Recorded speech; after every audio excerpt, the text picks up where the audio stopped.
জাকাত আর হজ এই দুইটা সবার জন্য না, এই দুইটা সবার জন্য নয়। কেবলমাত্র যারা সামর্থ্যবান, নেশাব পরিমাণ সম্পদ যাদের আছে তাদেরকে জাকাত দেওয়াই লাগবে। নামাজ যেমন আদায় করা লাগবে, জাকাত তেমন দেওয়াই লাগবে। আর নেশাব পরিমাণের উপরে জাকাত দেওয়ার মতো নেশাব পরিমাণের উপরেও যদি 4-5 গুণ টাকা থাকে তাহলে তার উপর আল্লাহ তাআলা জীবনে একবার, জীবনে হজ কয়বার?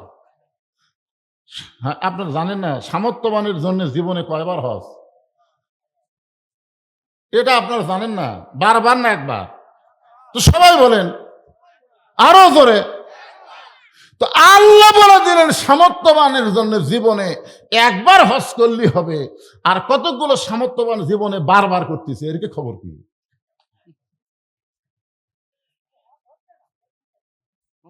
না, যদি সন্দেহ করে ইন্না জন্না শায়াতিন, সন্দেহ করা হলো শয়তানের রোগ। আমি নামাজ পড়তেছি, আমার নামাজ হচ্ছে না। আমি রোজা করতেছি, আমার রোজা হচ্ছে না। আমি যাকাত দিচ্ছি, আমার যাকাত হচ্ছে না। এরকম সন্দেহ করলেই আপনার ইনসান থাকবেন না, আপনি শয়তান হয়ে যাবেন। আপনি যা কিছু করতেছেন এটা আপনি ভালো কাজ করতেছেন না, আল্লাহ আপনার দ্বারা করাই নিচ্ছে। ধরে কোন কথা ঠিক কিনা? আপনি গুনাহগার হতে পারেন তাই বলে রোজা থাকা খারাপ? আপনি গুনাহগার হতে পারেন তাই বলে দান করা খারাপ? মাইনাস প্লাস মাইনাস আছে না নাই? ধরে কোন দুটা পল্লা যখন আছে, এবার তোর পল্লা বুঝলেন না, মরার পরে পল্লা ঠিকই বুঝবেন। বুঝলেন? এখন পল্লা বুঝেননি, পল্লা একদিন ঠিকই বুঝবেন। ওয়াল ওয়াজনা বিল কিসতি ওয়ালা তুখসিরুল মিজান। এক পল্লায় থাকবে পাপ, আর এক পল্লায় থাকবে কি? নেকি। তার মানে বোঝা গেল আপনি যত পাপী হন, নেকি করার সুযোগ আছে না নাই? দরকার আছে না নাই? হ্যাঁ, আছে। দুটার ওজন করে যদি ফামাইয়া আমাল মিসকালা যাররাতিন খায়রান ইয়ারা আমাইয়া আমাল মিসকালা যাররাতিন শাররান ইয়ারা। আল্লাহ বলতেছেন ইয়ারা মানে তোমাকে দেখানো হবে। এক জাররা পরিমাণ, এক জাররা মানে একটা সরষার দানা 80 টুকরা করলে যেরকম খালি চোখে দেখা যায় না, এরকম এক জাররা পরিমাণ পাপের চাইতে নেকি যদি বেশি হয়, আল্লাহ আপনাকে জান্নাত দিয়ে দিবে। তাহলে এখানে লম্বা খুঁটি, ইমানের খুঁটি ছাড়ারও 4টা খুঁটির কথা বললাম। তার মধ্যে ইমানের পরে যেই খুঁটিটা না থাকলে আপনার ইমানই থাকবে না, সেই খুঁটিটার নামই হলো নামাজ। এখন আপনাদের কাছে আমার প্রশ্ন হলো, কোন লোক নামাজ পড়ে না রোজা রাখে, নামাজ পড়ে না রোজা রাখে, তার রেজাল্ট কি? আরে ভাই, রোজার আগের দিনের মাহফিল রে, একটু মনোযোগ দিয়ে শোনেন, একটু সবাই মনোযোগ। নামাজ পড়ে না কিন্তু রোজা রাখে, আর রোজার একটা রেজাল্ট নাই। কি রেজাল্ট কোন তো?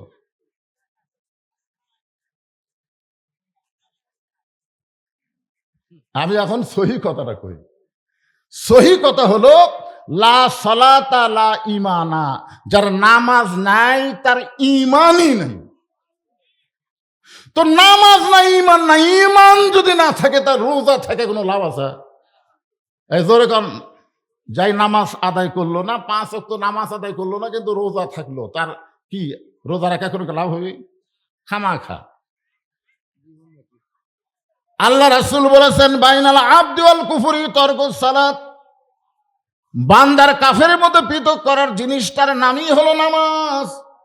যে নামাজ পড়বে সে হবে আল্লাহর বান্দা, আর যে নামাজ পড়বে না সে হলো কাফের। তাহলে বেনামাজি রোজাদার, আমি যেই বলবো বেনামাজি রোজাদার, আপনার বলবেন কাফের। এটা কি আমার কথা না রাসূলের কথা? তা আল্লাহ নবীর কথার সাথে আপনারা একমত না দ্বিমত? তাহলে বেনামাজি রোজাদার, একটা লোক যদি সারা জীবন রোজা না রাখে তাকে কাফের বলা যাবে না। একটা লোক যদি সারা জীবন হজ না করে তাকে কাফের বলা যাবে না। একটা লোক যদি সারা জীবন যাকাত না দেয় তাকে কাফের বলা যাবে না। কিন্তু একটা লোক মান তারাকা সালাতু মুতাম্মিদান ফাকাত কাফারা, ইচ্ছা করে একটা ওয়াক্ত নামাজ যারা বাদ দিবে তারা অবশ্যই কাফের হয়ে যাবে। তাহলে ইমানের পরে 1 নম্বর যেই খুঁটিটা দরকার তার নাম কি? এ উন্নতিকে চাওয়াচাই করেন কেন? নামাজ পড়বেন না? আপনার নামাজ পড়বেন না? যার নাম সভাপতি আসনে লেখা আছে, আজকে সে মঞ্চ উপস্থিত নাই। আমি বললাম যে আগামী কাল থেকে রোজা হবে, আমার ভাই ভয়ে বলতেছে গ্যারান্টি নাই। কি বুঝতেছেন? এরই নাম হলো তাকওয়া, এরই নাম হলো মুত্তাকি। এখান থেকে উঠে যাওয়ার মতন শক্তি আমাদের নাই। কথা কন না কেন? হিম্মত একজন বলেন না যে হুজুর আমার বাড়ি এই যে সবচাইতে নিকটে দেখা যাচ্ছে, হুজুর আমি এখান থেকে বাড়ি যাওয়ার পারবই, দেখি সিনা টান করে বলেন তো। তাহলে এইটুকু কথা বলার অধিকার, সাহস যদি আমাদের না থাকে, তাহলে হক কথা সত্য কথা বলার সময় জবান বন্ধ রাখা যাবে না। যারা মাগরিবের নামাজ পড়েন নাই, এশার নামাজ পড়েন নাই, ওয়াজে বসছেন, ওয়াজ শুনতেছেন, আপনি যে ফজর পর্যন্ত বাঁচবেন তার কোনো গ্যারান্টি নাই, তার কোনো গ্যারান্টি নাই। তাহলে এই মুহূর্তে নিয়ত করব আমরা, আগামীকাল রমজানের চাঁদ উঠবে, এই মুহূর্তে আমরা নিয়ত করব ইন্নামাল আমালু বিন্নিয়ত। নিয়তের উপরে আল্লাহ তার রেজাল্ট দিয়ে দেয়। আমরা সকলে নিয়ত করব ফজর থেকে, আগামী ফজর থেকে বাকি জীবনে একটা ওয়াক্ত নামাজ বাদ দিব। সবাই বলতেছে না? যদি খালি এই নিয়ত করতে পারেন যে ফজর থেকে আর একটা নামাজ বাদ দেব না, আল্লাহ বলে তুই যত নামাজ পড়ার গুনাহ হয়েছে, না পড়ার গুনাহ হয়েছে, আমি আল্লাহ নিয়ত করার সাথে সাথে সব মাফ করে দিলাম। তাহলে এই নিয়ত কি করা যায় না ভাই? খালি এই নিয়তটা করেন, দেখবেন রমজানের রোজা আপনার কাছে কত ভালো লাগে। নামাজ বাদ দিয়ে যারা রোজা রাখে, এরা রোজা রাখে ঠিক, কিন্তু মজা পায় না। কারণ রোজা অবস্থায় যখন রুকু সেজদা করবেন, আপনি যখন সেহরি খাওয়ার পরে ফজরের নামাজ আদায় করবেন, জোহরের নামাজ আদায় করবেন, আসরের নামাজ আদায় করবেন, ইফতারি করার পরে মাগরিবের নামাজ আদায় করবেন, এশার নামাজ আদায় করার পরে তারাবি পড়ে আপনি বেতের পড়ে যখন বাড়িতে এসে আবার সেহরি খাওয়ার নিয়তে আপনি ঘুম দিবেন, আপনি বিশ্বাস করেন আপনার জীবনটা এই রমজান মাসের পুরা জীবনটাই রহমত মাগফিরাত নাজাত দিয়ে আল্লাহ পরিপূর্ণ করে দিবে। তাহলে এখন এক নম্বর কি? নামাজ। জোরে বলে, এক নম্বর কি? এই নামাজ। এই নামাজ আমার মতন বক্তা প্রায় 40 বছর 42 বছর ধরে করতেছে এই নামাজের ওয়াজ, এই নামাজের ওয়াজ। আল্লামা সাইদি হুজুর 50 বছর নামাজের ওয়াজ করলো। এই বাংলাদেশের বহু বক্তা নামাজের ওয়াজ করে করে মরে গেল। এখন পর্যন্ত আমাদের বাংলাদেশের মুসলমান দাবি করলো, কিন্তু নামাজই হলো না। আপনারা বলেন তো, মুসলমান দাবি করলো কিন্তু নামাজি না হওয়ার পিছনে কারণ কি? কি কারণ? আর তো আর ভোট নাই সামনে, কি আবার ভোট আছে নাকি? যখন এক নেতা আশা করবে হুজুর হুজুর এ গেল ওয়াজ করেন না হুজুর, আমাদের ভোট কমে যাবি। এখন তার নাই, হয়ে গেছি তো। কি কোন হয়ে গেছে তো, যেভাবেই হোক হসে তো। কিন্তু এখন এই সত্য ঘটনা ভালো করে শোনেন, যে হবে না তো। আপনারা যতই নিয়ত করেন যে ফজর থেকে একটা ওয়াক্ত নামাজ বাদ দিব না, যতই নিয়ত করেন এই নিয়ত পুরো হবে না। না হওয়ার পিছনের কারণটাই বলে আমি আবার 2 নম্বরে যাচ্ছি, রোজা। একটু মনোযোগ দেন। আল্লাহর নবী যাচ্ছে বাবা, আল্লাহর নবী দীর্ঘ 13 বছর তার মক্কা জীবনী, 13 বছরের মধ্যে 10 বছর যখন হয়ে গেল নবুয়তের, এই মনোযোগ দিয়ে শোনেন, নবুয়তের 10 বছর যখন হলো, এমন সময় আল্লাহ তাআলা নবীর উপরে 5 ওয়াক্ত নামাজ ফরজ করে দিলেন। 5 ওয়াক্ত নামাজ ফরজ। ধরে বলেন কয় ওয়াক্ত? 5 ওয়াক্ত নামাজ ফরজ হয়ে গেল। আল্লাহর নবীকে আল্লাহ বললেন আকিমুস সালাত, আকিমুস সালাত, নামাজ কায়েম করেন। নবী আমার চুপি সারে আল্লাহর কাছে কান্দের, বলে আল্লাহ আপনি যেখানে নামাজের কথা বলেছেন সেখানেই বলেছেন নামাজ কায়েম করো, নামাজ কায়েম করো। কিন্তু মক্কাতে যেই পরিবেশ দেখতেছি, এই পরিবেশে চোরের মতন চুপি চুপি নামাজ পড়া যায়। বাপে নামাজ পড়ে, বেটা নামাজ পড়ে না। আবার বেটা পড়ে, বাপ নামাজ পড়ে না। দাদা নামাজ পড়ে, নাতি নামাজ পড়ে না। স্বামী নামাজ পড়ে, বউ নামাজ পড়ে না। যাই নামাজ পড়ে আজান দিবার পারে না, জামাত হয় না, চোরের মতন চুপি চুপি নামাজ পড়ে, তাহলে তো নামাজ কায়েম করা যাচ্ছে না। নামাজ কায়েম হলো এই পূর্ব কয়া পড়ার সবাই মিলে জুমার দিনে যেমন মুসল্লি হয়, ফজরের নামাজেও তেমন মুসল্লি হওয়া লাগবে। কথা কন না কেন? আপনাকে এই মসজিদে জুমার নামাজে যে মুসল্লি হয়, ফজরের নামাজে সেই মুসল্লি হয়? আপনার বলেন তো কোন নামাজের দাম বেশি, ফজরের নামাজ না জুমার নামাজ? হ্যাঁ, ফজরের নামাজ একদিকে যদি একদিনের ফজরের একক তো নামাজ তুলে দেয়, আর একদিকের সারা জীবনের জুমার নামাজ যদি তুলে দেয়, সারা জীবনের জুমার নামাজের চাইতে এক ওয়াক্ত ফজরের নামাজের ওজন আল্লাহর কাছে অনেক বেশি। সুবহানাল্লাহ না কেন? তাহলে আজকে বাংলাদেশে যে হারে মুসলমান জুমার নামাজ পড়তেছে, যেই দিন বাংলাদেশে জুমার নামাজের মতন ফজরের নামাজের জামাত মসজিদে হবে, সেই দিন বুঝবেন কয়া পাড়ার উপরে আল্লাহ রহমত বরকতের দরজা খুলে দিবে। এখন বলেন তো, জুমার নামাজের মুসল্লির মতন ফজরের নামাজের মুসল্লি করতে গেলে আমাদের করণীয় কি? মুয়াজ্জিন খালি আজান দিবে, আর সালাতু খায়রুম মিনান নাওম। মুয়াজ্জিনের আজানে সব লোক মনে করবে ঘুমোর থেকে নামাজ উত্তম, চলো দৌড়াও, চলো দৌড়াও।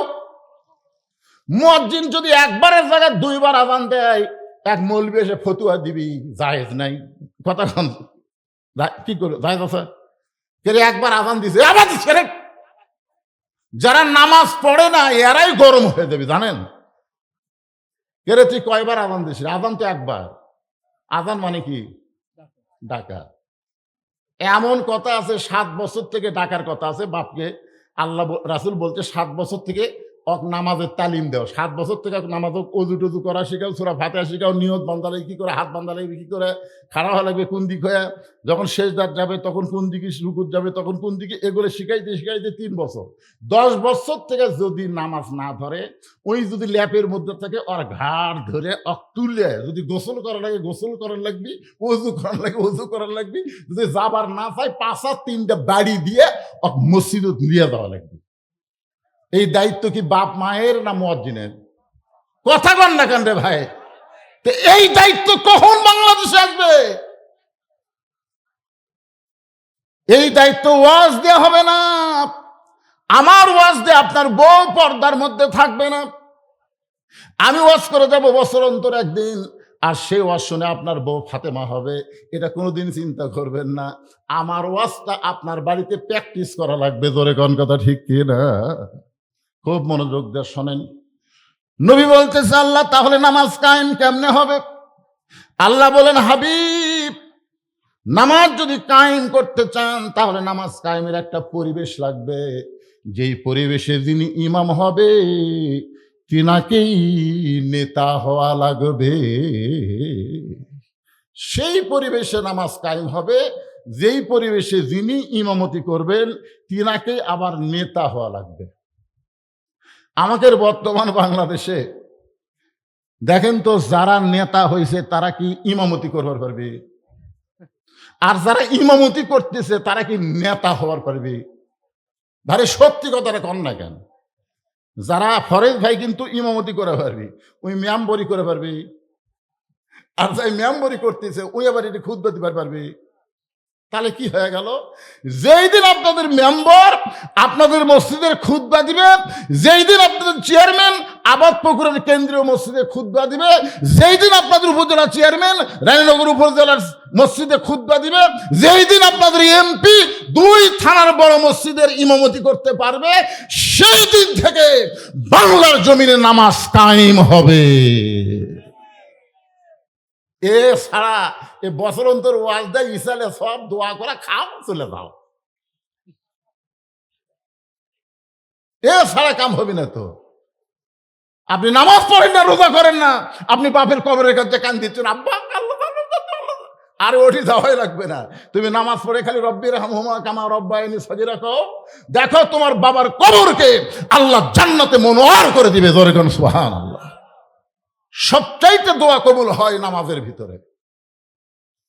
একটু মনোযোগ। এরা কে খাড়া হচ্ছে? খাড়া কেটা হবে? বসান বসান। আর এই যে পিছনে ছেলে পেলে এরকে কি রোগ ধরছে রে, এরা কয়া পাড়ায় আগে আমি তো বহু বাড়াইছি, এইরকম তো দেখিনি। এই ছেলেরা তোমাকে ওখানে কে, তোমাকেরই ওয়াজ শোনা লাগবে, এরকে রোজা করার বয়স হয়নি। ভিতরে আসো, ভিতরে আসো।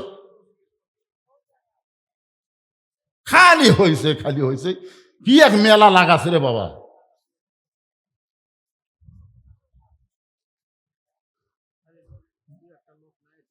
এই ছেলেমেয়েরা যারা বাইরে ঘুরতেছে ওয়াজ শুনবা, না শুনলে এলাকার রাস্তাঘাটে একেবারে মুখ বন্ধ করে দাঁড়া থাকা, অসুবিধা নেই। কারণ সব ডিম মুরগির তলে থাকে না। দিছে 12টা, বাচ্চা হচ্ছে 11টা। চিন্তা করতেছে আমার এই ডিমের দোষ কি রে, 12টা দিলাম 11টা হলো। এক বুদ্ধিজীবীর কাছে বলতেছে, কে রে ভাই 12 ডিম দিলাম 11টার বাচ্চা হলো, একটাতে হলো না। একটা কেন হয়নি জানি, মতো দিলে হবে না, সামর্থ্যবান লোকের জন্য শতকরা কয় টাকা এর আপনারা জানেন না রে ভাই। কে যেখানে নামাজের কথা আছে সেখানে জাকাতের কথা আছে না নাই? আকিমুস সালাত ওয়া আতুজ যাকাত, দেখেন নামাজ আর জাকাত আল্লাহ একসাথে দিচ্ছে, সেই জাকাতের নিয়মটা বোঝা লাগবে। আপনি নেশাব পরিমাণ মাল সম্পদের শতকরা 100 টাকায় 2.5 টাকা দেওয়া লাগবে। 100 টাকায় কত? তাহলে 1000 টাকার মধ্যে কত দেওয়া লাগবে? 25 টাকা দেওয়া লাগবে। আর 1 লাখ টাকা, 1 লাখ টাকার মধ্যে 2,500 টাকা দেওয়া লাগবে। এরকম হিসাব করে জাকাত দেওয়ার দরকার আছে না নাই? হিসাবে জাকাত দেওয়ার একটা ছোট্ট কাহিনী আপনাদের শোনাই। একদিন এক গরিব সাহাবী নবীর কাছে সে কাঁদতেছে, ইয়া রাসূলুল্লাহ, হুজুর ক্ষুধার জ্বালায় বড় কষ্টে আছি, যদি পারেন আল্লাহর রাস্তে আমাকে একটু সাহায্য করেন। সঙ্গে সঙ্গে নবী এইভাবে জুব্বাখানা উঠাইলেন। নবী যেই জুব্বা তুলেছে সাহাবী তাকায় দেখে নবী ক্ষুধার জ্বালায় পেটে পাথর বান্ধা বসে আছে। সাহাবীর চোখ দিয়ে দর দর করে পানি পড়তেছে। আল্লাহ রাসূল বলে, সাহাবী কান্দো কেন? বলে, রাসূলুল্লাহ আমি ক্ষুধার্ত হয়েছি, কিন্তু এত বেশি ক্ষুধার্ত না। আপনি পেটে পাথর বান্ধে বসে আছেন, আপনি আমার চাইতেও বেশি ক্ষুধার্ত হুজুর। আপনার কাছে আমি চায়া বড় ভুল করেছি। আল্লাহ রাসূল মুস্কি হাসি দিলেন, জোরে কান সুবহানাল্লাহ। মুস্কি হাসিতে বললেন, আমি তোমাকে দিবার পারবো না, এটা ঠিক আছে, কিন্তু আম্মা সাইলা ফালা তানহার, আল্লাহ কোরআন কারিমের মধ্যে বলেছে সাইলকারীকে খারি খারি ফেরত দেওয়া যায় না। গরিব সাহেব বলে, ইয়া রাসূলুল্লাহ সাইলকারীকে যদি খালি খালি ফেরত দেওয়া না যায় তাহলে আপনি আমারে কি দিবেন? আপনি নিজেই তো পেটে পাথর বাঁধতে আছেন। এমন সময় আল্লাহ নবী বললেন, আলী। যে ডাক দিলেন আলী, সঙ্গে সঙ্গে হযরত আলী এসে বলে, লব্বাইক ইয়া রাসূলুল্লাহ, হুজুর আমারে ডাকলেন কেন? বলে, ডাকার কারণ হলো এই লোকটা আমার কাছে সহযোগিতা চায়, কিন্তু আমার তো দেওয়ার মতন কিছু নাই। আলী রে, তুমি একটা চিঠি লেখো ওসমানের কাছে, আর চিঠির মধ্যে অঙ্ক বসায় দাও 2000 দিরহাম। 2000 টাকার একটা অঙ্ক বসায় দিয়ে চিঠির নিচে আমি নবীর নামটা লিখে দিও। সুবহানাল্লাহ কোন না কেন? আমি নবী লিখতে পারি না, এই কারণে তোমাকে লেখার অনুমতি দিলাম। চিঠির মধ্যে 2000 টাকার অঙ্ক বসায় দিয়া চিঠির নিচে আমার নামটা লিখে দাও। নবীর কথা মতো হযরত আলী চিঠি লিখে ওই গরিব সাহাবীর হাতে দিয়ে বললেন, ভাই আপনার আর কোনো টেনশন নাই, কারণ এমন লোকের কাছে নবী আপনাকে পাঠাইতেছেন, সে বড় দিয়া দিয়া দিয়া বড় খুশি হয়ে যায়। ধরে খান সুবহানাল্লাহ। ওই চিঠিখানা নিয়ে গরিব সাহাবী ওসমান গনির দরবারে গিয়ে দেখে ওসমান গনি ক্যাশিয়ারের সঙ্গে ঝগড়া করতেছে। ওসমান গনির সম্পদের যে হিসাব করে তাকে আপনারা কি বলেন? ক্যাশিয়ার। ওই ক্যাশিয়ারের সঙ্গে ঝগড়া করতেছে, খালি বারবার বলতেছে, ক্যাশিয়ার এই 4 আনা গেল কোথায়?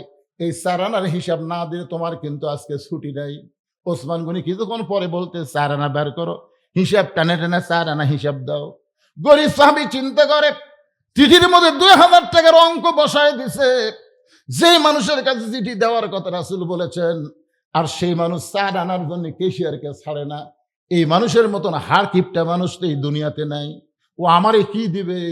নবীর কাছে মন খারাপ করে গেল, ইয়া রাসূলুল্লাহ, হুজুর আপনি দিবার পারবেন না ঠিক আছে, কিন্তু এমন একটা কৃপণ লোকের কাছে আমারে কেন পাঠাইলেন? আল্লাহ রাসূল বলেন, তুমি কি চিঠি তাকে দিছো? বলে, যেই পরিবেশ দেখলাম চিঠি দেওয়ার পরিবেশ তো আমি পাইলাম না। আল্লাহ রাসূল বলেন, আবার যাও, আবার যাও। নবীর কথা মতো চিঠি নিয়ে গরিব সাহেব ওসমান গনির দরবারে গেলেন। ওসমান গনির দরবারে গিয়ে দেখে ওসমান গনির কেশিয়ারের কপাল ঘাম খালি টপ টপ করে পড়তেছে। আর ওসমান গনি কিছুক্ষণ পরেই বলতেছে, বেটা 4 আনার হিসাব দে, 4 আনার হিসাব না দিলে তোর কিন্তু আজকে ছুটি নেই। গরিব চিন্তা করে, যে লোকটা 4 আনার জন্য কেশিয়ারকে ঘন্টার পর ঘন্টা ঘামায় ফেলতেছে, এই লোকটার কাছে 2000 টাকার চিঠি দেওয়া মানে বোকামি করা হবে। দরকার নাই, আমি চলে যাব ফেরত। কারণ আবার যদি নবীর কাছে যাই, নবী হয়তো আবার আমাকে পাঠাবে। না খাইয়া কোনো জায়গায় বসে থাকা যায়, কিন্তু না খাইয়া বারবার অযথা ঘোরা যায়। আমার কথা কি বুঝতেছেন না? আপনি না খাই কিছুক্ষণ বসে থাকবেন, আরাম পাবেন, কিন্তু ঘোরা যাবে না তো। আমি দেখছি আমার এলাকার এক ফকিরের পাশে আমি ঘুরি, তো 2 বাড়ির ভিক্ষা নিয়ে মাঝ বাড়ির 2 দরজা বাদ দিছে। তা আমি ফকিরকে ধরে বললাম, কে রে ভাই, এই 2 বাড়ির ভিক্ষা চায়, মাঝখানে 2 বাড়ির দরজা বাদ দিলে কেন?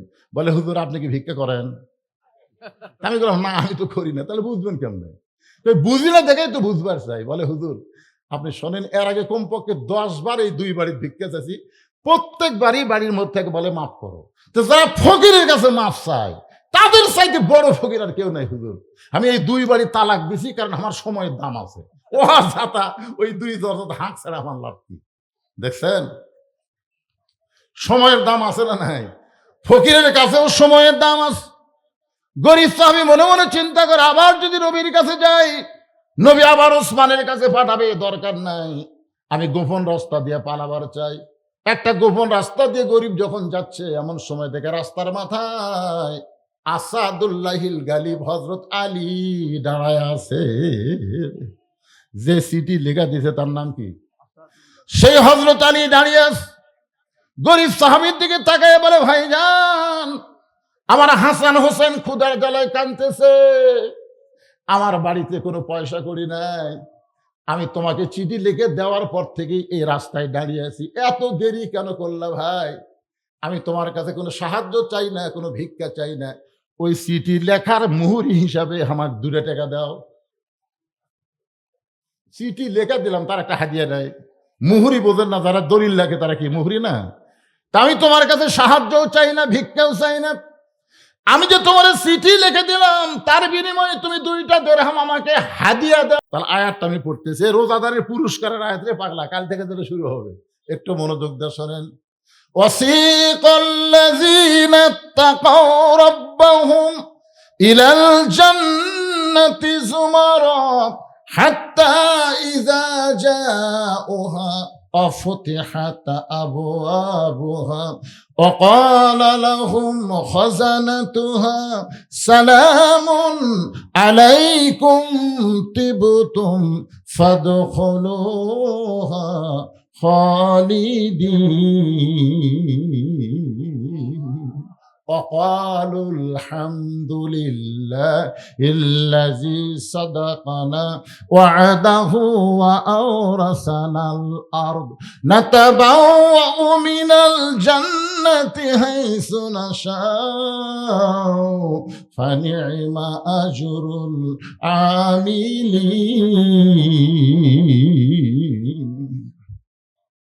এখন থেকে একেবারে শেষ পর্যন্ত এই রোজার উপরে ওয়াজ হবে।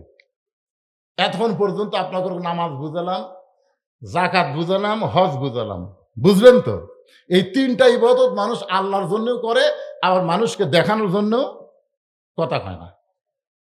হজ মানুষ আল্লাহর জন্য করে না, আবার দেখানোর জন্য করে। আর একবার সামর্থ্যবান হজ করার পরে যদি হজের টাকা অসহায় গরিবকে দান করে, তাহলে আল্লাহ তাকে 1 কোটি হজের সওয়াব দেয়। সেও আর শুনবেন না। বারবার হজ করা, আমি 3 বার হজ করছি রে, আমি 19 বার করছি রে। আরে পাগলা, নফল হজ করা ভিন্ন কথা, ওমরা করা ভিন্ন কথা, কিন্তু ফরজ হজের কথা আমি বলতেছি। ফরজ হজ জীবনে কয়বার? একবার। ফরজ নামাজ আপনার দিনে কয়বার? ফজরের নামাজ দিনে কয়বার ফরজ? তা আপনি যদি মনে করেন একবারে, দেখেন তো 5 বার পড়বো। কি ফরজের সাথে আর কি করা যাবে না? আপনি নফল যদি মন চাই পড়েন, সময় আছে পড়েন, তাহাজ্জুদের নামাজ পড়েন, 4 রাকাত পড়েন, 8 রাকাত পড়েন, 12 রাকাত পড়েন, 16 রাকাত পড়েন, পড়তেই থাকেন। ফজরের আযানের আগ পর্যন্ত পড়তেই থাকেন। অসুবিধা আছে? নফলের কোনো অসুবিধা আছে? নফল রোজা রাসূল সারা বছর রাখছে। কিন্তু রমজান মাসের রোজা আপনি 31টা ফরজ করেন কি করা যাবে? ফরজের উপরে কোনো দলিল চলবি? তো এই জন্যে জীবনে সামর্থ্যবানের উপর কয়বার হজ ফরজ? একবারের বেশি না করে যেই টাকাতে হজ করবে ওই টাকা অনাথ এতিম অসহায়কে দিলে আল্লাহ 1 কোটি হজের সওয়াব দিবে। তা আমার কিসের দরকার? সওয়াবের দরকার না নামের দরকার? এ কথা কর না কেন ভাইজান? বিয়াইকে তাই বলো ও আপনি শুনবার আছেন, শুনেন লাগবে না? শোনেন না, সামিয়ে না অতান, আগে শুনে যান, তারপরে কি করবেন। আপনার এখানে যারা হজ করেননি তারকে কথা আমি বলতেছি না, যারা ফরজ হজ করছে এই জিনিসটা তারকে খুবই গুরুত্ব দেওয়া লাগবে। বাড়ির কাছে একটা মানুষ অসহায় হয়ে অসুস্থ হয়ে ক্যান্সার হয়ে পড়ে আছে, ওর ডাক্তারখানা যাওয়ার মতন ভ্যান ভাড়া নাই, অটো ভাড়া নাই, আর ওই বারবার হজত যায়। কি প্রতিবেশীর হক আছে না নাই? যখন আছে না প্রতিবেশীর হক নাই? এই যে হকুল্লাহর হকুল ইবাদত, এটা বুঝতে হবে তো। একজন আল্লাহর বান্দা রবি ইবনে সুলাইমান, ওরা 10 জন বন্ধু মিলে হজে যাবে, 10 জন বন্ধু মিলে হজে যাবে। হজে যাওয়ার আগে সবাই সবার কাছ থেকে দোয়া নিবার পারবেন যে ভাই যত ইবাদত আল্লাহ আমাদের জন্য দিয়েছে সবচেয়ে কঠিন ইবাদতের নাম হলো হজ। সবচেয়ে কঠিন ইবাদতের নাম কি? এটা কি জন্য কঠিন শোনেন, আপনি না টাকার জন্য না। একটা লোকের অনেক টাকা আছে কিন্তু শরীর অসুস্থ, শরীর অসুস্থ, ওই কিন্তু টাকার জাকাত দিলেই ওর জাকাত আদায় করে দেবে। অসুস্থ শরীর নিয়েও জাকাতের ফরজ আদায় করা যায়। যদি আপনার শরীর সুস্থ থাকে, টাকা না থাকে, আপনি নামাজ পড়ে পারবেন। তাহলে একটা থাকলে নামাজ পড়ে পারবেন। কি শরীর সুস্থ আছে নামাজ? একটা লোকের শরীর সুস্থ আছে রোজা রাখতে পারবে টাকা না থাকলেও। কিন্তু একটা লোকের টাকাও নাই শরীরও নাই, কিংবা টাকা আছে শরীর নাই, তাহলে হজ করবার গেলে দুটাই ঠিক থাকা লাগবে, শরীরও ভালো থাকা লাগবে, টাকাও থাকা লাগবে। আর হজের ঠেলা আছে না নাই? আছে না নাই? এই জন্য সবার কাছ থেকে দোয়া চাবেন। যারা জীবনে প্রথম হজ করবার যাবেন ভালো ভালো মানুষের কাছে দোয়া চাবেন, মজলিস করে খিলানোর কথা নাই, দোয়া চাবেন। তো রবি ইবনে সুলাইমান আল্লাহর বান্দা, ওরা 10 জন মিলে হজে যাবে। হজের জন্য দোয়া চাইতে গিয়ে অনেক দূরে, তখন যানবাহন এমন তেমন ছিল না। ওই দোয়া চাইয়া ফিরতে ফিরতে বাড়ির দিকে গভীর রাত হয়ে গেছে। হঠাৎ রবি ইবনে সুলাইমান দেখতে পায় রাস্তার পাশে কে যেন কি করতেছে। একটু নিকটে গিয়ে দেখে একটা মহিলা, ওরা 9টা বন্ধু হজ করতে গেল। হজের সমস্ত কাজকাম শেষ করে ওই 9টা বন্ধু নিজের বাড়িতে না গিয়া রবি ইবনে সুলাইমানের বাড়ির দরজায় চলে আসলেন। 9টা বন্ধু কিন্তু হজ করে নিজের বাড়িতে না গিয়া রবি ইবনে সুলাইমানের বাড়ির দরজাতে আসলেন। এই 9টা বন্ধুর মধ্যে এক বন্ধুর মাথা আবার একটা টোপলা নিয়ে সে দরজায় ডাক দিল, আসসালামু আলাইকুম ইয়া আহলাল বাইত। দরজায় সালাম দিলে আসসালামু আলাইকুম ইয়া আহলাল বাইত। সঙ্গে সঙ্গে রবি ইবনে সুলাইমান পরিচিত কণ্ঠ বুঝে দরজা খুলে দেখে 9টা হাজি এক সঙ্গে দাঁড়িয়ে আছে। আহলান সাহলান মারহাবান। আল্লাহ রাসূল বলেছেন, তোমরা গরিব মানুষ, তোমরা জীবনে হজ করতে পারবা না, এরকম যদি তোমাদের মনে হয়, তাহলে তোমাদের এলাকায় কোনো ব্যক্তি যদি হজ করে তোমাদের গ্রামে ফেরত আসে, তোমরা তাকে সাদর সম্ভাষণ জানায় তাকে একটা নজর মহব্বতে তার চোখের দিকে যদি তাকাবার পারো, ও চোখ দিয়ে কাবা মদিনা দেখে যে সওয়াব পাইছে তেমন সওয়াব আল্লাহ তোমাদেরকে দান করে দিবে। সুবহানাল্লাহ কন না কেন? তাহলে হাজির সাথে মহব্বত রাখা ভালো না শত্রুতা করা ভালো? তা আবার তো কি কয়, হাজিরাই হলো পাজি রে, হাজিরাই পাজি। রাসূল বলেছেন যে তার চেহারার দিকে মহব্বত করে তাকালে, যে চোখ দিয়ে কাবা দেখেছে মদিনা দেখেছে, ওর চোখের দিকে তাকালে সেই সওয়াব আল্লাহ তোমাকে দান করে দিবে। সুবহানাল্লাহ।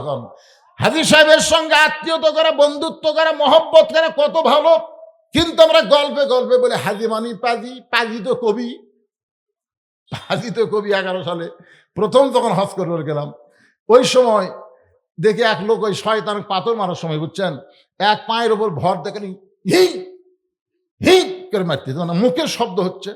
পাথর কাক মারে? যারা হজ করে তারা জানে, একটা পিলার থাকে, ওই পিলারও তো পাথর মারা লাগে আস্তে আস্তে। ওই খালি পায়ের ওপর ভর হি হি করে মারতেছে। আমি বললাম, কে ভাই এত জোশ করে পাথর মারতেছেন কারণ কি? বলে জোরে না মারলে শয়তান লাগবে হুজুর। আমি বলি, পাগলা এটি শয়তান কুটি। এই যে এটা শয়তান, এর একটা নিয়ম রে ভালো, একটা হুকুম, এই জায়গাত মারা লাগবে তাই আমরা মারি, নির্দিষ্ট জায়গাত মারা লাগবে তাই মারি, তুই এই ভয় মারতেছিস। আমার কোল যে শান্তি পাচ্ছে হুজুর। আমাকে হাত ধরে বললাম, কে ভাই আমি একটা কথা শুনলাম, সত্যি না মিথ্যা? বলে কি? বলে আপনি হজের আগে বলে এখানে আসার আগে বলে রেজিস্ট্রি অফিসে গেছিলেন। তা আমাকে কয়, হুজুর আপনি কেমনে জানলেন? শুনলাম ভাই, আমি এটাও শুনলাম আপনি রেজিস্ট্রি অফিসে যায় ছেলেকে 16 বিঘা জমি দিচ্ছেন আর মেয়েকে নাকি 1 বিঘা দিচ্ছেন, এটাও সত্য? হুজুর এই কথা আপনি কিভাবে জানলেন? আমি বললাম, পাগলা তুই ওটি পাথর না মারা তুই নিজের বুকতি মার রে। কারণ আল্লাহর কোরআনের ফারাইজকে যে ইচ্ছা মতো বন্টন করে সে নিজেই বড় শয়তান। ছেলে 16 বিঘা পাবি, মেয়ে 1 বিঘা পাবি, কোরআন হাদিসের কোন জায়গাতে আছে? তাহলে শয়তান ওটি আছে না শয়তান তোর ভিতর আছে? শয়তান নিজের ভিতরে শয়তানি রাইখে বাহিরের শয়তানকে তাড়ানোর কোনো উপায়। এই জন্য সূরা নাসের মধ্যে আল্লাহ বলেছেন, কুল আউযু বিরাব্বিন নাস মালিকিন নাস ইলাহিন নাস মিন শাররিল ওয়াসওয়াসিল খান্নাস আল্লাযী ইউওয়াসবিসু ফি সুদুরিন নাসি মিনাল জিন্নাতি ওয়ান নাস। আল্লাহু আকবার। আচ্ছা এই জায়গাতে কি পানি পড়তেছে? ফাঁকা, সামনে ফাঁকা থাকে। তুই উঠে যখন যাবি উঠে যাবি ওই জায়গা পুরো করে দেবেন। শূন্যস্থান পুরো করা বোঝেন না? আপনি বোঝেন না যত সামনে আসবেন আপনার কত বরকত হবে। আল্লাহ রাসূল যখন কথাবার্তা বলতেন তখন সাহাবীরা খালি পিছনে আবার কি পারিস, পিছনে কি পারিস রে তোরা?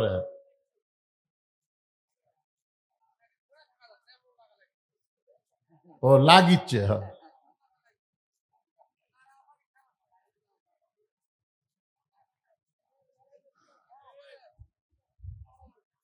ভাইজান, আমি খুবই গুরুত্ব দিয়ে কথাগুলো বলতেছি, কারণ আগামীকালই রোজার চাঁদ উঠবে। আজ কিন্তু 29-এ যাচ্ছে না, আজকে 30-এ যাচ্ছে। তার মানে আজকে সৌদি আরবে সেহরি খাওয়া শুরু হবে, কালকে আমাকে শুরু হবে। আমার কথা কি বুঝতেছেন? এই দিন অত্যন্ত গুরুত্বপূর্ণ। রোজাকে সামনে নিয়ে কথাটা বলতেছি। রোজা শুধুমাত্র কার জন্য? কোরআনে আয়াত তেলাওয়াত করছি, আয়াত তেলাওয়াত করে আপনাদের সামনে আয়াতে যাব। তার আগে এই যে হজের এখন 9টা বন্ধু রবি ইবনে সুলাইমানের দরজায় 9টা হাজি একসাথে। সবার দিকে তাকায় যখন আহলান সাহলান মারহাবান বলতেছে, তখন টোপলাওয়ালার রাগ বেশি। এই মুনাফিকের বাচ্চা, কিসের আহলান সাহলান? কি তুই যে হজের আগে আসলাম তুই কলি এবার হজ করবার যাব না, এই মিথ্যা কথা বলে আমাকে ফেরত দিলি। আমরা 9টা বন্ধু দেখলাম আল্লাহর ঘর যখন তাওয়াফ করতেছি, তুই তখন আমাকে সামনে, আমরা তোর কাছে যাবার চাই, তুই মুসকে হাসি দিয়ে ফট করে আর এক জায়গায় হেরে যাস। সাফা মারওয়া যখন সাই করতে গেলাম তখন দেখি তুই আমাদের সামনে দৌড়াস, বারবার আমাদের দিকে তাকাস আর মুসকি মুসকি হাসিস। আমাদের সঙ্গে যাবি না, আবার আমাদের সঙ্গে তাওয়াফ করলে আল্লাহর ঘর, আমাদের সঙ্গে যাবি না সাফা মারওয়া সাই করলি। রে মুনাফিকের বাচ্চা মুনাফিক, তুই যখন আল্লাহ নবীর রওজা জিয়ারত করতেছিলি তুই আমাদের সামনে এমন করুণ হারে কাঁদতেছিলি, তোর কান্না দেখে আমরাও কাঁদতেছিলাম। হঠাৎ তুই বললি, ভাই এই যে টোপলাখানা তোমার হাতে একটু দিলাম, এই টোপলাখানা তুমি নাও, আমি একটু আল্লাহর নবীকে প্রাণ ভরে দরুদ শরীফ আদায় করতে চাই। তুই এই টোপলাখানা আমার হাতে দিয়ে আল্লাহর নবীর রওজা জিয়ারত করলি, দোয়া পড়লি, দরুদ পড়লি।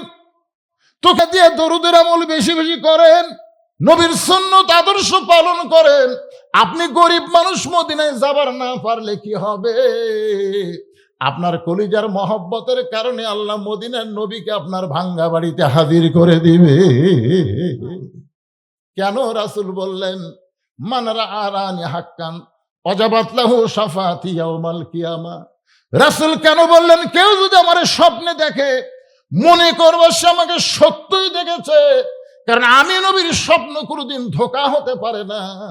যে আমার এই স্বপ্নে একবার দেখতে পায়,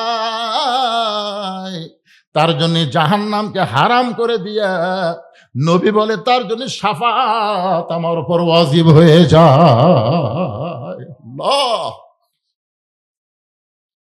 রবি ইবনে সুলাইমান দেখে আল্লাহর নবী তার বাড়ির আঙ্গিনায়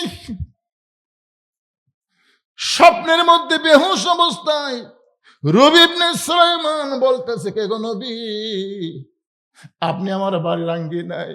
বলে, তোমার চোখের পানি আমি সহ্য করতে পারিনি। তোমার বন্ধুরা তোমাকে মুনাফিক মুনাফিক বলেছে, তুমি মনে করেছো তোমার বন্ধুরা মিথ্যা বলেছে, আসলে মিথ্যা নয় রে পাগল, মিথ্যা নয়, মিথ্যা নয়।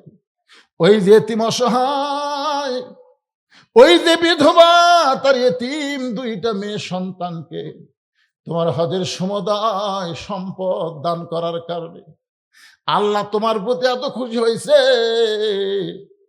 এবার একজন ফেরেশতাকে তোমার মতো রবি ইবনে সুলাইমান বালায়া তোমার নামে আল্লাহ হজ করায়া নিছে। নবী বলে, রে রবি ইবনে সুলাইমান, ওই ফেরেশতা তোমার চেহারায় সাফা মারওয়া সাই করেছে, ওই ফেরেশতা তোমার চেহারায় আমি নবীর রওজা পর্যন্ত জিয়ারত করেছি, ওই ফেরেশতা তোমার চেহারায় জান্নাতুল বাকির মধ্যে সাহাবীদের কবর জিয়ারত করেছে। রে রবি ইবনে সুলাইমান, তোমার বন্ধুরা মিথ্যা বলে নাই, ওই ফেরেশতা তোমার চেহারায় হজ করার কারণে আল্লাহ তাআলা এবার সবার হজে মাবরুর দান করেছে। রবি ইবনে সুলাইমান বলতেছে, ইয়া রাসূলুল্লাহ,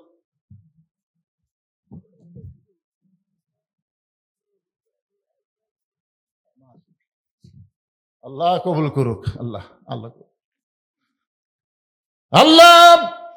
একটু মনোযোগ দিয়ে শোনেন। রবি ইবনে সুলাইমান বলতেছে, ইয়া রাসূলুল্লাহ, আপনি যখন বলেছেন আমার আর কোনো সন্দেহ নাই, আমার ভাইরা আমাকে মুনাফিক মুনাফিক বলে গালি দিয়েছে, আমার আর কোনো টেনশন নাই, কারণ আমি দয়ার নবীর দেখা পাইছি। কিন্তু নবী গো, একজন ভাই রাগ করে যে টোপলাখান আমার মুখের সামনে ফেলে দিল, এটা কিসের টোপলা গো নবী? আমি এটা আপনার কাছে জানতে চাই, এই টোপলাটা কিসের টোপলা? সঙ্গে সঙ্গে আল্লাহর নবী কোরআন থেকে তেলাওয়াত করলেন, ওয়ামা তুনফিকু মিন শাইইন ফি সাবিলিল্লাহি ওয়াফা ইলাইকুম ওয়া আনতুম লা তুজলামুন। আল্লাহর কোরআনের তেলাওয়াত শুনলে ঈমান বাড়ে না কমে? এই টোপলার মধ্যে কি আছে? এটা কিসের টোপলা? এইটা আল্লাহ নবী কোরআনের আয়াত তেলাওয়াত করে শোনায় দিলেন। এখন চলে আসি আমরা যেইটা দিয়ে শুরু করেছিলাম, কুতিবা আলাইকুমুস সিয়াম কামা কুতিবা আলাল্লাযীনা মিন ক্বাবলিকুম লাআল্লাকুম তাত্তাকুন। আশা করা যায় তোমরা মুত্তাকি হবার পারবা। আপনি বলেন তো, রোজাদারের জন্য দুটা সুখবর আছে। এক নম্বর সুখবর কোন সময়? যখন আপনি ইফতার নিয়ে বসবেন, এটা একটা সুখবর। আর দুই নম্বর সুখবর হচ্ছে লিকায়ে রব্বিহি, আল্লাহর সঙ্গে দেখা। জোরে কর না সুবহানাল্লাহ। আল্লাহর সঙ্গে দেখা হবে, এই দুইটা সুখবর। কে রে ছেলে, এরাতে হিয়া মোটা দেখা যায়, রোজা থাকবে না মনে হয়। লজ্জা শরম কিছু নাই, অযথা ঘোরে। আয় দেখছেন, ঘরে থেকে বলতেছে লজ্জা লজ্জা শরম থাকবি কে রে পাগলা, তুই তো সিজার করা, তো লজ্জা শরম থাকবি? একটা অপরিচিত ডাক্তার তোর মায়ের পেট কাটিয়া তোর বাইর করছে রে, তোর মায়েরই শরম নেই। আমি শুনছি যে মেয়ে মানুষের সিজার করে, সিজার কি মেয়ে ডাক্তার করে না মরদ ডাক্তার? তো বলতে দুই একটা শখ করে, দুই একটা মেয়ে ডাক্তার করে, আর অধিকাংশ হলো মরদ ডাক্তার। তা আপনি কোন তো সোল থাকে কোন জায়গায়? গলা সোল কি গলার থাকে না এটি থাকে? তাহলে এটি একটা মরদ মানুষ, একে ইঞ্জেকশন ফিঞ্জেকশন করে একেবারে কাটিয়ে বের করতেছে, মালটা কি হবি? ওই ভিতরে ঢুকবি? সিজার করাগুলো বেড়াই খালি থাক, সিজার করাগুলো থাক। মোবাইল ছাড়া ভাত খায় না, মোবাইল ছাড়া এর কান্না বন্ধ হয় না। হাই রে সিজার করা ছেলের অত্যাচার ভাই। এর আগে কতবার আসলাম আপনাকে পাড়া, কিন্তু এইরকম লোক ভালো আছে, কিন্তু বাইরে হয়েছে করতেছে, এই বাইরেকার গুলাকে এরা পারলো না রে। শোনেন, যার বাচ্চা, যার ছেলে বাহিরে ঘোরাফেরা করতেছেন, আপনি বাবা হয়ে খুব তৃপ্তির ঢেকুর ফেলতেছেন, খালি মরিয়া দেখেন, ওই আপনার কবর সারিঙ্গা বাজাবি, ধরে এখন কি বাজাবে, খালি মরিয়া দেখেন। আপনার হয়তো বলবেন হুজুর মরিয়া কি আবার দেখা যায়? দেখা যায়, সে ওয়াজ আমার আছে, কিন্তু আজকে সেটা করবো না। একটু মনোযোগ দিয়ে শোনেন, পবিত্র রমজান আমাদের আসন্ন, রাতটা পড়ে গেলে আগামীকাল সন্ধ্যায় রোজার চাঁদ দেখব। সেই রোজা সম্পর্কে আল্লাহ বলতেছেন, ওয়াসিকাল্লাযীনা তাকাউ রাব্বাহুম ইলাল জান্নাতি যুমারা লাআল্লাকুম তাত্তাকুন। রোজা রাখলে তোমরা মুত্তাকি হবা। সেই মুত্তাকির ব্যাখ্যায় আয়াতের মধ্যে বলা হচ্ছে, যারা রমজান মাসে কষ্ট করে না দেখে আল্লাহকে মহব্বত করে রোজা রাখছে, এই রোজাদারকে আল্লাহ তাআলা হাসরের ময়দানে ধাক্কায়া ধাক্কায়া জান্নাতের দিকে নিয়ে যাবে। নাতাবাউ মিনাল জান্নাতি হাইসু নাশাউ ফানি'মা আজরুল আমিলিন। আল্লাহ, তুমি আমাকে কি মনে করছা? রোজাদাররা বলবে, তুমি কি মনে করছা আমরা লোভী? তুমি জান্নাতের দরজা খুলে দিবে আর আমরা জান্নাতের মধ্যে প্রবেশ করব, এমন লোভী না। আমরা জান্নাতের লোভে রোজা রাখি নাই। তুমি তো দুনিয়াতেই বলেছিলে তুমি জান্নাত দিবা, তুমি জান্নাতের ওয়াদা তো দুনিয়াতে আমাদের করেছিলে, তুমি যে আর একটা ওয়াদা করেছো সেটা তোমার মনে নাই? আল্লাহ কয়, কি ওয়াদা রে? সে ওয়াদা মনে নাই। সেই ওয়াদাটা হলো, তুমি রোজাদারের জন্য একটা আলাদা দরজা করবা। সেই দরজার নাম হলো রায়হান দরজা। যেই দরজা তুমি স্বয়ং আল্লাহ তাআলা দাঁড়িয়ে থাকবে, তোমার চেহারা না দেখে। সারাদিন আমরা রোজা রেখেছি, কঠিন গরমের দিনে গোসল করতে গিয়ে জোহরের নামাজের আগে মাথার উপরে পানি ঢেলেছি। ওই পানি আমার নাকের ভিতর উপর দিয়ে মুখের মধ্যে ঢুকেছে। আমার কলিজা তৃষ্ণায় ছটফট করেছে। আমার মন বলেছে খারে এক ঢোক খা, কেউ দেখবে না। কিন্তু আমার ঈমান বলতেছে, যার জন্য রোজা রাখছি সে আল্লাহ দেখতেছে। ইফতার নিয়ে বসেছি মগাবাবু, বারবার ঘড়ি দেখেছি, বারবার মুয়াজ্জিনের আজানের দিকে তাকায় আছি, বারবার মুখের সামনে শরবত দেখেছি, পানি দেখেছি, খাবার দেখেছি। আমার মন বলতে খারে খা, কিন্তু আমার ঈমান বলেছে যে আল্লাহরে দেখি নাই সে আল্লাহর জন্য আমি রোজা রেখেছি। একটা মানুষ সারাদিন মানুষকে দেখানোর জন্য রোজা রাখে না, মানুষকে দেখানোর জন্য রোজা রাখে না। মানুষকে দেখানোর জন্য মানুষ ইফতার পার্টি করতে পারে, কিন্তু মানুষকে দেখানোর জন্য 16 ঘন্টা মানুষ রোজা রাখে না। শুধু তোমাকে না দেখে বিশ্বাস করে রোজা রেখেছি, এই জান্নাতের লোভে না। জান্নাতের মালিক আল্লাহ তোমাকে চাই। তুমি বলেছো আসাউমুলি ওয়া নাজি বিহি, রোজা আমার জন্যে, আমি আল্লাহ নিজেই পুরস্কার দেব। সেই নিজের পুরস্কার তুমি জান্নাত দিবা। আল্লাহ বলে আমি তোমাদের হয়ে গেলাম। আল্লাহু আকবার। এখন বলেন, এতটুকু পুরস্কার যে রোজা থাকলে পাওয়া যাবে, আমাদের সকলের সেই রোজা রাখার দরকার আছে না নাই? পারতপক্ষে কারা কারা রোজা রাখবেন আল্লাহকে একটু আমরা হাত তুলে দেখাবার চাই। আল্লাহ ভাইজান দেখি, লিল্লাহু আকবার। আল্লাহ কবুল করুক, জোরে কোন আমিন। এই কয়াপাড়া, পূর্ব কয়াপাড়ার মাহফিল এইবারই সার্থক হলো। একেবারে রোজার আগের দিন জাগা মতো কাম হয়ে গেল, নামাজও হবি, রোজাও হবি, মাশাআল্লাহ। এখন টোপলার মধ্যে কি আছে? এটা আমাকে শোনা লাগবে। মনে আছে না, ভুলে গেছেন? রবি ইবনে সুলাইমান বলতেছি, ইয়া রাসূলুল্লাহ, টোপলা দিয়ে যে চলে গেল, টোপলার মধ্যে আসলে আছে কি? আল্লাহ রাসূল পবিত্র কোরআন থেকে একটা আয়াত তেলাওয়াত করছেন, এই আয়াতের মধ্যে টোপলার খবর পাওয়া যাবে ইনশাআল্লাহ। আমি টোপলার খবর দেওয়ার আগে আপনাকে একটু টোপলার খবর দেওয়া লাগবে, কারণ প্রত্যেক বছর এরা এখানে একটু মাহফিল করবে, বুঝলেন না? তো একা একা না করে সকলের সহযোগিতা মিলে সবাই একটু আল্লাহর হস্তে ১,০০০, ২,০০০, ৫,০০০ যিনি যা পারবে নগদ বাকি প্রতি বছর মাহফিলের জন্য সর্বপ্রথম ১০,০০০ টাকা কে দান করবেন, নগদ যদি দিবার নাও পারেন বাকি এখানে কাগজে লিখে দেন। নগদ ১,০০০, ২,০০০, ৫,০০০ যাই যা পারেন, ১ মণ চাল, ২ মণ চাল, আদা লবণ থেকে শুরু করে যা যা দরকার, যার মনে যা চায়। আর আমাদের যুবক ছেলেরা যারা এতক্ষণ বাইরে হয়েছে করলো, এরা একটু ব্যাগ টোপলা নিয়ে আপনাদের মাঝে যাবে। বাহির থেকে যারা আছেন, বাহির থেকে আত্মীয় স্বজন যারা আছেন, তারা ওই টোপলার মধ্যে, ব্যাগের মধ্যে ৫০০ টাকা, ১,০০০ টাকা, ৫০০, ১,০০০ টাকা টোপলা কেউ দেয় না, এটা এমনি এমনি ৫০০, ১,০০০ টাকা হাততে দেন। টোপলার মধ্যে খালি ১০-২০ টা সেনা ছুটে বেশি যায়। সর্বপ্রথম ১০টা ১,০০০ টাকা দেওয়ার পার্টিকে একটাও দেখছেন না, একটা বাড়ি দেখা লাগবে। যে সভাপতি সাহেব দুনিয়ার থেকে চলে গেছে, তার জন্য আগামী বছর ইসালে সব মাহফিল করার জন্য তাদের পক্ষ থেকে একটা মোটামুটি দিয়ে দেন। সভাপতি তো নাই, তার ছেলে পেলেরা আছে, ভাই আছে, বলেন ভাই, বলেন বলেন। একেবারে 10:45 উঠেছি, 12:30 এক টানা 2 ঘন্টা আওয়াজ আমি কোনোদিনও করি না, আজকেই করছি।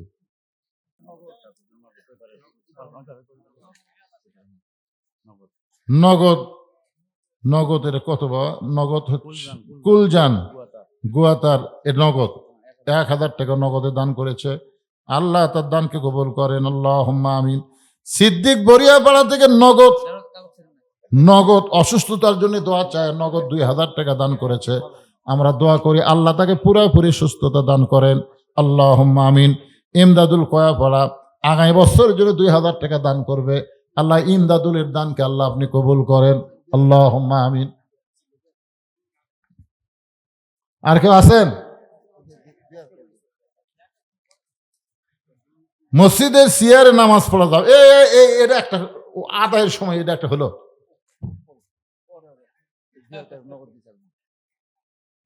ফতুয়া সিয়ারে বসে ওয়াজ শুনতেছেন, বোঝা পারতেছেন না তো, অসুস্থ আপনি। অসুস্থ মানুষের জন্য মসজিদ না, অসুস্থ মানুষ বাড়িতে নামাজ পড়বেন। মসজিদে অসুস্থ মানুষের জন্য জামাতে নামাজ পড়া ওয়াজিব না। সুস্থ মানুষ দাঁড়াতে পারে জামাতে, মসজিদের মধ্যে গেলে কাতার সোজা করা ওয়াজিব। জামাতে নামাজ পড়া যেমন ওয়াজিব, কাতার সোজা করাটাও ওয়াজিব। আর ওয়াজিব আদায় করতে গেলে পায়ের গোড়ালির সঙ্গে গোড়ালি মিল করা লাগবে। সিয়ারত বসে গোড়ালি মিল হয় না, যে কাতারে সিয়ার থাকে ওই কাতারে ২৭ গুণ সওয়াব হয় না। এখন আপনি দেখবেন কোন কাতারে সিয়ার আছে, সেই কাতারে খালি 1 গুণ সওয়াব হবে। আপনি সামনে পিছে আর বসে আছে, কাতার খোলা করা হচ্ছে, আপনি পিছু করছেন, আজকে করতে গেছেন। আমি তো আপনার বারবার কই যে আপনি এটা ঠিক করেন। আল্লাহর একজন বান্দা কাতার খোলা করা ২,০০০ টাকা দান করেছে নগদে, আল্লাহ তার দানকে কবুল করেন, আল্লাহুম্মা আমিন। কাতার খোলা করা ওয়াজিব। আনার কয়াপাড়া থেকে আগামী বছরের জন্য ১,০০০ টাকা দান করবে, আল্লাহ দানকে কবুল করেন, আল্লাহুম্মা আমিন। আমিনুল ইসলাম পশ্চিম কয়াপাড়া, উনি ১,০০০ টাকা আগামী বছর দান করবে, আল্লাহ দানকে কবুল করেন, আল্লাহুম্মা আমিন। আফজাল কয়াপাড়া ২,০০০ টাকা দান করবে আগামী বছর, আফজালের দানকে আল্লাহ আপনি কবুল করেন, আল্লাহুম্মা আমিন। আমিনুর রহমান কয়াপাড়া ১,০০০ টাকা দান করবে, আল্লাহ তার দানকে কবুল করেন, আল্লাহুম্মা আমিন। রফিকুল ইসলাম কয়াপাড়া ১,০০০ টাকা দান করবে, আল্লাহ দানকে কবুল করেন, আল্লাহুম্মা আমিন। পাপ্পু কয়াপাড়া আগামী বছরের জন্য ১,০০০ টাকা দান করবে, আল্লাহ দানকে কবুল করেন, আল্লাহুম্মা আমিন। আনার কয়াপাড়া থেকে আগামী বছর ১,০০০ টাকা দান করবে, আল্লাহ দানকে কবুল করেন, আল্লাহুম্মা আমিন। অনেকেই দান করতেছে, ইনশাল্লাহ অনেকেই দান করতেছে। এরকম ঢিলা ঢালা আদায় করতে গেলে অনেক রাত হয়ে যাবে, অনেক রাত হয়ে যাবে। এই জন্য ভাইজান যিনি যেখানে আছেন এখন মাহফিলের মধ্যে সে বসেন, আমি টোপলার খবর দিয়ে আপনাদের নিয়ে মোনাজাত করবো। বসেন, সবাই বসেন, যারা বাইরে আছেন সবাই বসেন। বাইরের লোকেরা তবারক নেওয়ার সময় খালি চিল্লাচিল্লি করবে, এখানে একটা বিরক্তি ভাব হবে, কেমন যেন একটা পরিবেশ হবে। এই জন্য সবাই ভিতরে আসেন, তাবারক দেওয়ার সময় সবাই ভিতরে আসেন, বাইরে যারা আছেন সবাই ভিতরে আসেন। আমি এটা আপনাকে করার জন্য বলতেছি না, মন খারাপের জন্য বলতেছি না। আপনারা বলেন তো, একটা মানুষকে সারা জীবন সরকারি চাকরি করা লাগে? একটা সরকারি চাকরি বয়স নাই, যে এই বয়সে চাকরি হলে এই বয়সে শেষ করা হয়। আর যখন চাকরি শেষ হয় তখন সরকার তাকে বসে বসে বেতন দেয় না।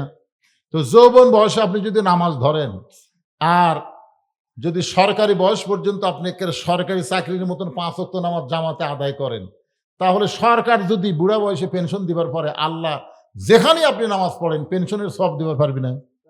আর আল্লাহর তো নবী বলেই দিয়েছেন যে হিসাব নেওয়া হবে তোমার কোন সময়ের।